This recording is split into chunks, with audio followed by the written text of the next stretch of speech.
La congélation carbonique, la meilleure façon de garder quelqu'un prisonnier sans avoir besoin de le surveiller parce qu'on sait très bien de toute façon qu'il ira nulle part. Vous savez tous que le premier de la bande à égoutter c'est Han Solo, mais une chose que beaucoup de gens ne savent pas, c'est que Leia a elle aussi déjà été placée en congélation carbonique. Bonsoir à tous, ici la TAT, j'espère que vous avez la force, et re-bienvenue pour une toute nouvelle vidéo dans laquelle je vais vous raconter le moment où l'Empire a capturé Leia avant de la mettre sous congélation carbonique. C'est parti. Nous serons les maîtres des Jedi. Enfin, nous aurons notre revanche. Quelle bonne idée de venir vous joindre à nous. La fête est terminée. Tu étais l'élu, c'était toi. Allez Chico, on fait la gauche. Il faut bien que je vous sente ici. Je ne te décevrai pas. Non. Laissez pas. Fais-le. Ou ne le fais pas. Et il n'y a pas de... C'est un piège. Dis à ta sœur que tu avais raison.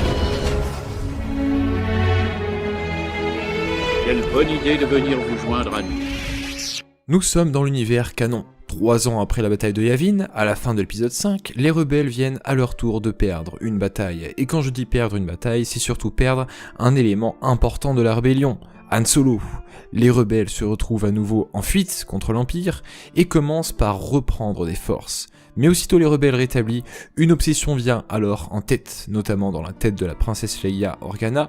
Il faut sauver Han Solo, coûte que coûte. Et nous arrivons au comic Star Wars La Voie du Destin numéro 3, que je recommande bien entendu. Comme promis, cette vidéo reprend la suite de celle-ci, alors allez la voir si ce n'est pas encore fait, je vous attends. L'équipage met donc le cap sur Bespin à bord du Faucon Millennium. Chacun d'eux avait une mission, Lando retrouver son ami le bot, Luke de retrouver son sabre laser qu'il avait perdu en se battant contre Vador, et pour Leia, d'en connaître un peu plus sur le processus de congélation carbonique, pour savoir comment libérer Han lorsqu'elle se retrouvera face à lui. Résultat des comptes, Luke n'a pas retrouvé son sabre, Lando a retrouvé son ami le bot, et Leia quant à elle s'est faite piéger et congeler dans la carbonite. Luke, Lando et le bot se chargent donc de partir à son secours. Ils arrivent au hangar et tombent sur des rebelles en congélation carbonique avec bien entendu Leia parmi eux. Le seul petit bémol, c'est qu'ils étaient 3, alors que les Stormtroopers, quant à eux, un peu plus. Maintenant, où on se la pète, où on se dégonfle. Alors là, Lando commence à paniquer, et Luke utilise une technique que tout Jedi aurait utilisée, j'ai nommé la Force.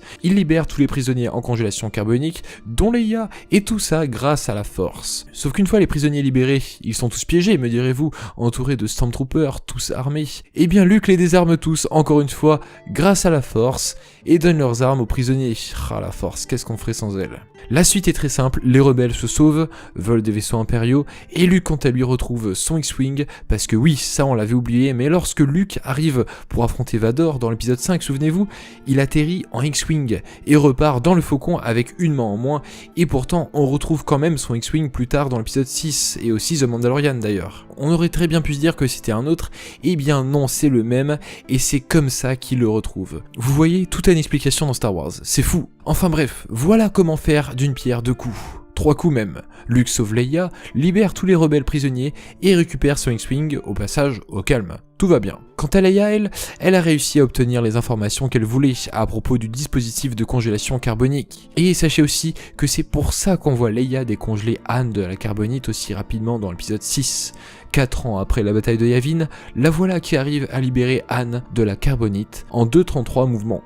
Et si elle est aussi efficace, c'est parce qu'elle a enquêté pendant tout ce temps sur ce système de congélation carbonique. Bon, c'est vrai qu'avec un peu de recul, il fallait juste tourner une molette et appuyer sur un bouton, mais bon quand même, il fallait le savoir. Et puis bien sûr, après il fallait aussi enquêter sur l'emplacement de Boba Fett, le nombre de gardes total, etc. Comme quoi secourir Han n'a pas été une chose très facile. Bref, il est clair que la trilogie nous montre peu de choses, mais bon en même temps normal, sinon le film durerait 5 heures. Mais dites-vous bien que la libération de Han Solo dans l'épisode 6 est planifiée depuis bien longtemps.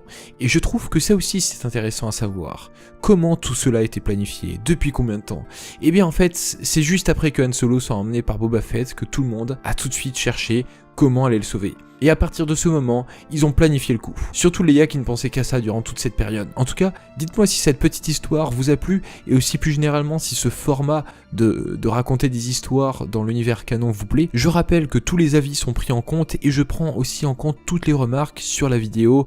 C'est pour ça que je vous invite également à mettre au passage le pouce bleu de l'espace et surtout à vous abonner. Ce petit geste simple qui nous aide énormément. Activez la cloche si vous ne voulez pas rater les prochaines vidéos. De mon côté, eh bien je vous souhaite à tous un très joyeux Noël. Voilà, profitez bien de vos proches, de votre famille et nous on se donne rendez-vous vendredi prochain pour une prochaine vidéo. C'était la TAT et que la force soit avec vous.